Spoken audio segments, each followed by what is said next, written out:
የተወለድኩት ይርጋለም ሆስፒታሉ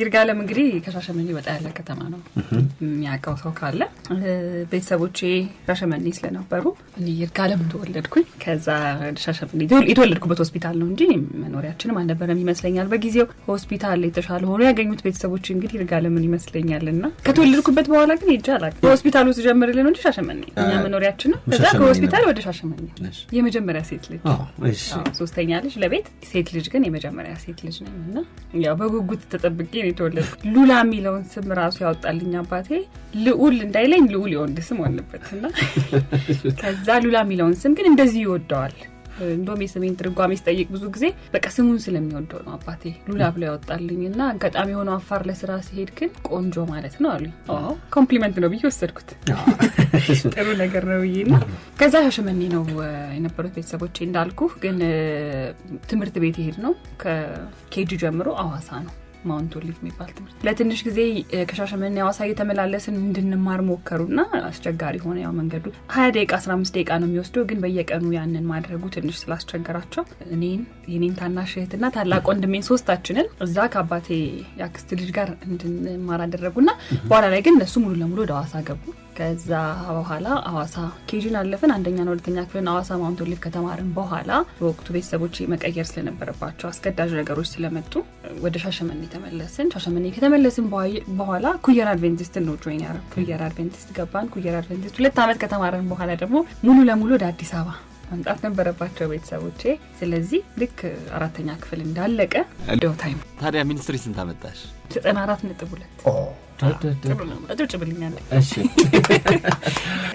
ይሄ የአይን ፍቅር ውስጥ የፍቅር ደብዳቤ አልተጻፈም ይኖራል እንደዚህ አይነት ነገር ይኖራል ግን ነበረ ለያልሽ ነገር እንጂ አይ ስም ጥሪ እንዳትለኝ እንጂ ይኖራል ያው እንደዚህ አይነት እንትን የስምንተኛ ክፍል ነው የምትነግሪኝ 8ኛ ክፍል ታዲያ 8ኛ ክፍል ስም ቢነገር ምን ችግር አለ አይ ግድ የለም ተው ይለፈኝ እኔ ሰው አታስጠራኝ እንዴ እኔ መስሎኝ ነው እንጂ ምናምን ቢለኝ ሰው በኋላ ግን ያስቀኝ ነበር በቃ ትተያያለህ በሩቁ ከዛ በኋላ ደግሞ ኮስተር ማለት አለ ቅብርር ማለት ተፈልጋለህ ምናምንና ደስ የሚል ነገር ነበር ያው እድሜውም የተወሰነ ነገር ዲሰማን የሚያረግበት እድሜ ነው ወደ ጉርምስና የሚኬድበት እድሜ ነበርና ከዛ ግን በጣም ደግሞ የሚገድሙን ነገሮች አሉ ቤት ውስጥ አንደኛ እንዲወራባ አትፈልግም ሁለተኛ ነገር ደግሞ ቤተሰብ ቢሰማስ የሆነ ነገር ቢሆንስ ብለህ ትፈራለህና ደስ ቢለኝም ግን ደፍሬ ገፋ ያረኩት ነገር አልነበረም ግን ደስ ይላል እኮ በቃ መወደድ ምናምን የሆነ የሚሰጥህ ነገር አለ አይደል እውነቱን ስናወራ ስለዚህ ያ ነገር ነበር እንደማንኛውም ተማሪ ደስ የሚል ሜሞሪ ነበር 8ኛ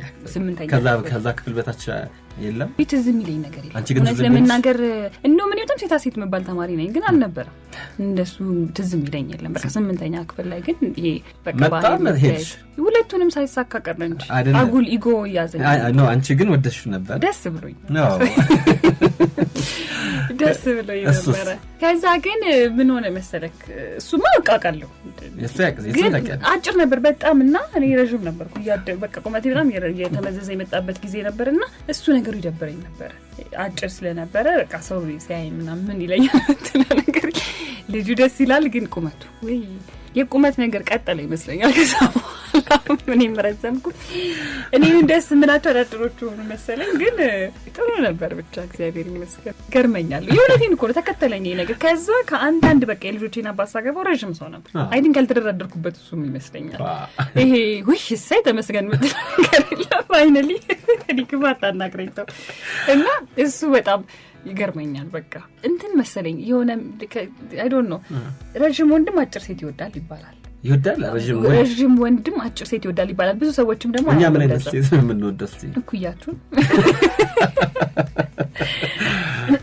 ያው መካከለኛ ነህ አንተ እሺ ብዬላንሳውና መካከለ ረጅም ወንድ ግን አይተኮነ በጣም አጭር የምትባል ሴት ብዙ ጊዜ አብሮ ያለው ግን ወንድና ሴት ሲሆን አይደብረንም ሴት ስትሆን ግን ከባድ ነው እኛ ክፍል ካቴድራል ትምህርት ቤት ወዳድሬ አሸነፉ 1500 ብር ተሸለምኩ ባለው 1500 ታዲያ በድሮ እሱ እኮ ነው 1500 ብር የዛሬ ስንት አመት እንግዲህ ያስቡት መሬት ገዛሽ አይ እንደሱ አይደለም በርገር ይላልበት ባይለው ኩዊን በርገር የምታስታውሱት ከሆነ ከዛ ደግሞ ለብዙ ሰው ቃል ገብቻ አይ ቲንክ ወደ 10 ሰው ምናምን ጋበስኩኝና 700 ብር 600 ብር ከፈልኩኝ ለ10 ሰው በርገር ጋብዤ 600 ብር መሰለኝ የከፈልኩ ከዛ የቀረው ትንሽ ብር ቀሪ በጣም ተናደድኩ እሺ ብሩ በአንድ ሄደብኝ ደግሞ ሲሸለም ብሩ ተቆጥሮ በካሽ ነበር የተሸለምኩት።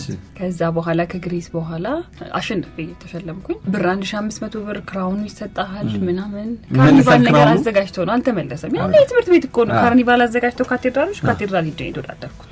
ትምህርት ቤት 9ኛ እና 10ኛ ፍሬ ያልበዛ ሮፍናን ክላስሜታችን ማን ሮፍና እንዴት አላነሳ እንዳላልፈ ብዬሽ ነው ሲለኝ ነው። አንድ ክፍል ነበራችሁ? ከኔ ጋር ሳይሆን ከእህቴ ጋር አንድ ክፍል ነበር። እህትሽ ነቢያት? ከኔ ጋር አንደኛው አመት ላይ አንድ ክፍል ነበር ነው። ማን አስታወሰ? እሱ አስታወሰ? አሁን አንቺ አስታወሰ? አልተገናኘን እንደዚህ ፊት ለፊት በደንብ እኔ እንጃ እኔ አስታውሳለሁኝ ስለማረሳው ጸጉሩ እንደዚህ አልነበረም ምናምን። ከዛ በኋላ ዲጄ ሲሆን ይዘፍን ነበር። በፍጹም ባስኬት በጣም ይጫወት ነበር። ዘፈን እኔ ሲዘፍን አላውቅም። እሱ ብቻም ሳይሆን ከዛ በኋላ ዲጄ ሲሆንም ገርሞኝ ነበር። የመራሽ ሰው አለ እንዲህ ብታደርጊ ብሎ ወይስ እንደሱ ብታደርጊ ያለኝ ሰው የለም? ሁሌ ይሄንን ነገር አነሳዋለሁ በተደጋጋሚ። እኔ ስለምፈልገው እኔ ነኝ እየፈለኩት የምሄደው። ተማሪ ያለሽ ያውም ገና 10ኛ ክፍል ነሽና እንዲህ አይነት ነገሮች ውስጥ መሆንሽን ወላጆችሽ እንዴት አዩት? አልተቃወሙ? እናቴ ምንድነው ወደ እናቴ ልመለስና ውቢት ኢትዮጵያ የሚለውን ረጅም ጸጉር ያላትን ማስታወቂያ እሱ ማስታወቂያ እናቴ ነበረች ልትሰራኝ ነበር ስላሴ ስትማር እና ቤተሰቦቿ አከልክሏት ነው። በቃ ሰዎቹ መንገድ ላይ ሲረግጡ ጸጉሯ በጣም ረጅም ነው እናቴና መንገድ ላይ ስትሄድ አይቶ አገኟትና አፕሮች አድርገዋት መስራት ፈልጋ አያቴ አስታውሳለሁ እንደማትበላ እንደማትጠጣ አርጋ ስብርብር አርጋ ቁጭ አርጋት ነው እናቴ ያንን ነገር ያልሰራችውና እሱን ስለምትረዳ በዛ ምክንያት ፌል እንዳረግ አትፈልግም። ያው ኮንትሮል ያረጋችኝ ግን ምፈልገው እንዳረግ ታግዘኛለች። ግን ሁሌ አብራኛለች። የሄድኩባቸው ውድድሮች ላይ ለስራ በሚሄድባቸው ቦታዎች ላይ አብራኝ እነሱ አንቺ ሰዎችን የምታናገረው ሁኔታዎችን የምታየው which በጣም ደስ የሚለኝ። ወደ እናትሽ ነው ቅርብ ነሽ ማለት ነው? በእያንዳንዱ ለአባቴ በጣም ቅርብ ነኝ። አባቴ በወቅቱ አጋጣሚ በተፈጠረ ነገር ሀገር ውስጥ አልነበረምና የሆነ ያህል አመት ስላልነበረ ነው እንጂ ከአባቴ ጋር በጣም ቅርብ ነኝ። በጣም የአባቷ ልጅ የምባል ልጅ ነኝ። ግን እናቴ ያው ለምስጋና እንደምትሽ ቢከፈት ማንን ያስቀድማል? በጣም ሁለቱንም ወዳቻለሁ። ግን ስስፋርቴ ነው ወጣበት ይሄ ቶሎ እናቴን አንደርስታንድ ማረጋታለሁ እንደ ልጅም እንደ ጓደኛም ያንጎና ነው የወለደችልና እንደሱ ረዳታለሁ። የአባቴ ግን ይለያል። በቃ እንዳልኩ ነው ቅድም ጀምሮ በመንግግሮች ላይ ያለኝና አባቴ ለነበረ እና እንትና በቃ ሞራል ምናቸለን ያው እኔ አባቴ በጣም ሳቸውን ሳምስግንሽ ታውቂያለሽ ወይ? ሁሌ በእውነት እኔ አባቴ ምን ብለሽ ጊዜ ቴክስት አረግለታለሁ ምናምን እንደው ቢቤስ ቴሌቪዥን ላይ ቀርቦ ከዚህ በፊት በጣም አመስገኛለሁ። ለምን አለኛ ላይ ብታሪያቸው በደንብ አረ አባዬ አባቴ በጣም ነው የምወደው ያውቀዋል በደንብ። አባዬ በጣም ነው የምወደው በጣም ነው የማከብረው። ሁሉ ጊዜ ብርታቴ ነው። ብዙ ጊዜ ነግሬዋለሁ። እባክሽ እናስገባቸው ደውላችሁለት እንዴ አባቢ? አረ በገዝሙት ጋሽ ገዝሙ እንደምን አሉ? ዛሬ እንግዲህ ሰርፕራይዝ ነው። እንዴት ነህ? ደህና ዋልክ? ሰላም ነሽማ? እግዚአብሔር ይመስገን። እንዴት ነሽ? ጤናሽ? ደህና ነኝ። ጤናዬን አንተ ደህና ነህ? እኛ ደህና ነን፣ በጣም ደህና ነን። ካንቺ ናፍቆትና ሁሌ እንደዚህ ነው የሚለው። ጤና ይስጥልኝ የሉላ አባት እንደምን አመሹ? ሰላም ነኝ። ምን መሰለህ ውሸት የሚባል ነገር በቤት ውስጥ የለም። የውሸት ንግግር የለም። የማስመሰል ነገር የለም። ያለውን ስትሬት ነው። ድብብቆሽ የለም። ቀናነት ከቤተሰቡ ይመስለኛል እና በልጄ ላይ ያለኝ እምነት ከፍተኛ ነው። ሉልዬ ማታሳፍር ልጅ፣ ለህብረተሰብም ሀብት የሆነች፣ ለሀገር ጠቃሚ የሆነ አስተሳሰብ ያላት፣ ለሰው አዛኝና ሩህሩህ አልቃሽ ናት። እኔ ኩራት ነው የሚሰማኝ። እኔ በጣም ከፍተኛ የቤተሰብ ፍቅር ነው ያለን። እኔ ሉላዬ ውሻዬ ነው ማለት እንደውም ሰው ውሻ ይባልም ግን ውሻዬ ብዬ ነው መጠራትና የቤተሰቡ ምሰሶና ሐውልት ናት ማለት ይቻላል። ይሄ ጸባይ ኖርማሊ በብዙ ሰዎች ላይ የሚታይ አይደለም። ግን እንዳው ይሄንኑ ጸባይ ለሌላው ህብረተሰብ አስተማሪ ሆኖ እንዲገኝም እመኛለሁ እና እኔ በእውነቱ በልጄ ኩሩ ነኝ። በጣም ደስ ብሎኛል። ጋሽ ገዙ መልካም የዘመን ይኑርልዎ። መሀል ላይ ነው ያገባሽው? መሀል ላይ ነው ዩኒቨርሲቲ የመጀመሪያ ዓመት የዩኒቨርሲቲ ተማሪ። አልቸኮልሽም? አይገርምም? እሱ የኔም ጥያቄ ነው። ያው በምታውቀው ልክ አይደለም የምታስበው በጊዜው በቃ የመሰለኝ ልኩ ይሄ ነበር የመሰለኝ። እንዳልኩ ደግሞ ብዙ ነገር አይቶ መምጣቱ ኤክስፖዠሩ አዲስ ነገር የለም ከፀሐይ በታች። በቃ ዋይናት ለምን አላገባ ምንድነው የሚቀርብኝ? በዛ ሰዓት ደግሞ 1100 ሰው ነው የተጠራው ሰርግ ላይ። የት ነበረ? መድን ዲኮር እዚህ መድን ፓላስ የምታውቀው ከሆነ እዛ ነበረ ሰርጉና ግን እሱም ጥሩ እንኳን አደረኩት። እኔ የሚገርመው የመጣሁባቸውን ፈተናም ቢበዛበት አንዳንድ ነገሮቼ ግን እንኳን አደረኳቸው ላለ በተለይ ዛሬ ላይ ሲቆም አሁን ለቆምኩበት ማንነቴ እነሱ መሰረቶቼ ነበሩ። መፈተን መጥፎ አይደል? ፈተና ይጣለሽ እንጂ ተፈትኛለሁ ብለሽ ታስበለሽ? ውይ እንዲህ ነው ብለው ማያልቅ ነው። እኔ እናቴ እንደው ምን ትለኛለች እኔ እኮ ስኖር ይሄን ሁሉ አመት እናንተን ሳሳድግ 7 ልጅ አንቺ ያሳለፍሽውን አላለፍኩም ትለኛለች። ግን እንዳልኩት ነው በቃ በቁመቴ ልክ ፈተናው ተሰጠኝ። አይ ቲንክ እግዚአብሔር ደግሞ በቁመቴ ልክ ማሳለፍበትን አቅሙን ሰጠኝ ሁሌ አንዳንዴ ምን ይችላል አይደለም የሚሰጠኝ። ስለዚህ እኔም በምችለው ልክ ተሰጥቶኝ ያለፍኩትና ደስ ይለኛል። አሁን ቆሜ ሳወራው ፕራውድሊ ነው ማወራውና ለሰው ራሱ አንዳንድ ሰው በፈተና ሲያልፍ ግዴላችሁም ጥሩ ነገር ሊመጣ ነው እግዚአብሔር ሊሰራን ሲፈልግ ነው እንደዛ ፈተናዎች እንድናልፍ የሚያደርገንና ማንችለውን አይሰጠንም። በሰዓቱማ ከብዶኝ ለምን እኔ እንደዚህ ሆናለሁ እንዴት እኔ ላይ እንደዚህ ደርሳ ምን አርጌ ሁሉ ብዬ ራሴ በጣም እንዳይ አድርጎኛል። ግን መሆን ነበረበት። አሁን የሰጠኝን ማንነት የሰጠኝ ያ ጊዜ ነው። እንደዚህ ደረቴን ነፍቼ ማወራው እንደዚህ ቁጭ ብዬ በኮንፊደንስ ሞደው ነገር እንድሰራ ይሆኑ ምናምን ሁሉ ነገር ማለፍ ስለነበረብኝ ነው። መውለዴም ልክ ነበረ።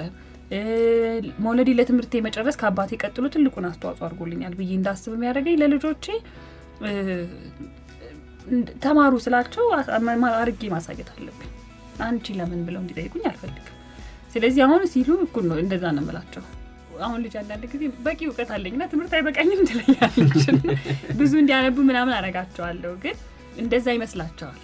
እኔ አሁንም እየተማርኩ ነው እላቸዋለሁ። ጨርሼ ሳይም እየተማርኩ ነው። ኤቭሪ ታይም ስራ ሰርቼ ገብቼ ስወጣ ሁሌ አንድ ነገር ተምሬ ነው የምገባው። ግን ያንን የሰጠኝ ግን እዛ ፈተና ቀሞች ነበሩና አመሰግናቸዋለሁ። ለእኔ በጣም የምወዳቸውና የማንነቴ መሰረት ናቸው። ከትምህርትና ከእውቀት ከስራ ኤክስፒሪየንስ ውጪ ፈተናዎቼ ለእኔ መሰረቶች ነገር የለውም። እንግዲህ ወደ ትዳሩ የገባሽው ትምህርትሽን ሳታጠናቅቂ ልጅም የወለድሽው ገና በለጋነት እድሜሽ ነውና በዛ እድሜሽ ወደ ትዳር ስትሄጂ በተለይ አባትሽ ምንም ማለት ኧረ በጣም በፍጹም አይቻልም ብሎ ነበር አባቴ። ለምኖኛል ማረሳው በቃ ምንድነው ያስቸኮረሽ ትምህርትሽን ሲጨርሽ እኔ ራሴ ደግሼ እደርሻለሁ ብለኝ ነበርና ያው እንዳልኩት ትንሽ አስቸጋሪ ያው እድሜም አይደለም በፍጹም አልኩኝ። ኢንሲስት አደረኩኝ። መቀበል አማራጭ እንዳልሆነ ሲያስቡ ፈቀዱ። ማድረግ አይችሉም። በኋላ ላይ ግን ነገሮችም ሳይሆኑ ሲቀሩ እነሱ እንደዚህ ብዬሻል ነበር ምናምን አይደለም ያለኝ አባቴ። ምንም አይደለም ያጋጥማል ፈተና ነው ኢትስ ኦኬ አንቺ ላይ ያጋጠመ ብቻ አይደለም አልኩኝ። ጸጉር ቤት ከፍቼ ነበር አልተሳካም። እሱ የማስታወቂያው ስራው እንዳለ ነው። ከዛ በኋላ ሞር ከልጆች አባት ጋር አንድ ላይ እንሰራ ነበር። እሱ ላይ ነው ፎከስ ያደረኩት። ከዛ ውጪ ግን ልጆቼን ጊዜ ሰጥቼ የተወሰነ እድሜያቸው ድረስ ሳደኩኝ። አሁን ስንት አመታቸው ነው? አሁን ትልቁ 11 ትንሹ 10 ሆናቸው። እናትሽንም አብረው ነው ማናገራቸው አብረው ነው የሚሰሩት። ታዲያ ቅድም አብረው ማናገር ነበረብሽ። ታውራለች ሳታወራ ቤት ውስጥ እኮ ምን ነገር ቢሆን ያወራሉ። አታወራም። ሄሎት እየቀደስት ወይ ነገር አታወሪም ብዬ ሳስብ ታወሪያለሽ እንዴ?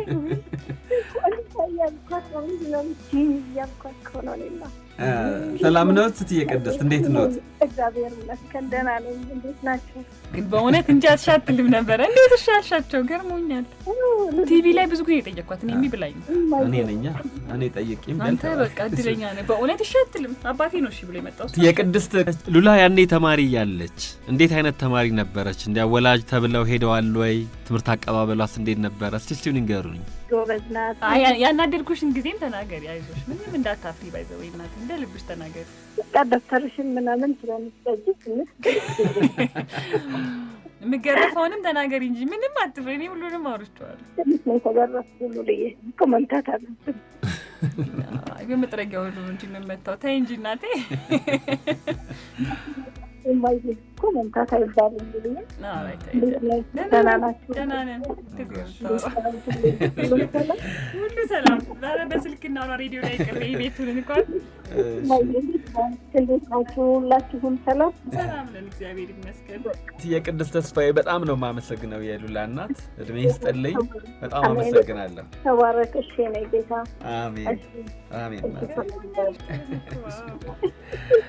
ሴሚስተር ሳይኮሎጂ ተምሬ እንደመጣሁ ሰውን ሁሉ ማነብ መስሎኝ ቤት ውስጥ ቁጭ ብዬ ይሄኛውን ልጅ በጀንባ አላሳደግሽ ማለት ጀምሬ ነበርና እሱን አባባል ፕራክቲካሊ ያየሁት ራሴ ላይ ነው። እናቴ ገና ይሄ እኮ አለች ዲግሪ ስትመረቂ አንቺ በቃ እኛ እንቀመጥም ቤት ውስጥ አለች። እንደዚህ ናችሁ ልትይ ነው ገና ሳትጨርሹ ብላ ያው ከመጀመሪያ ከሰው ልጅ እድገት እስከ ዲቨሎፕመንት ድረስ ነው የተማርነው። እኔ መጀመሪያ አልረሳውም በጣም ስለምወደው እሱን ትምህርት ጋር ከዛ ቁጭ ብዬ እናቴን ይሄን ልጅ በደንብ ቶይሌት መድፎፖ ትሬኒንግ ምናምን ታውቀው እኮ ነው ፓብሎ ይሄ ሳይኮሎጂ ላይ ያሉ ነገሮችን እያየው ይሄን ልጅ በደንብ አላሳደግሹም። ይሄ ስንት ኮርስ ወስደሽ ነው? 6 ኮርስ ሴሚስተር ላይ ታዲያ ለዛውም ቤዚክ ነገሮች ናቸው እኮ ሰከንድ ሴሚስተር ሲመጣ በቃ እንትን ካውንስሊንግ ልስጣቱ ጋይዳንስ ካውንስሊንግ ኮርሱን ወሰድኩ ምናምንና ከዛ በቃ አልኩኝ እኔ ከኔ በላይ የሚያውቁ ነው ያለኝ ሳይኮሎጂስት ሳይካትሪስቶች ራሱ እንደኔ የሚያውቁ አይመስለኝም እና ይሄን አባባል በትክክል ፕራክቲካሊ እኔ ላይፍ ላይ ስላየሁት ያስቀኛል ግን ፍቅሩ ስላለኝ ብማረው ደስ ይለኛል እኔ የሚገርምኝ ነው እንደውም አንዳንድ ጊዜ ይችልሽ እስቲ ተንቢልኝ ታሪክ እኔ ምን ይመስላል ሁሉ መባል ጀምሬ ነው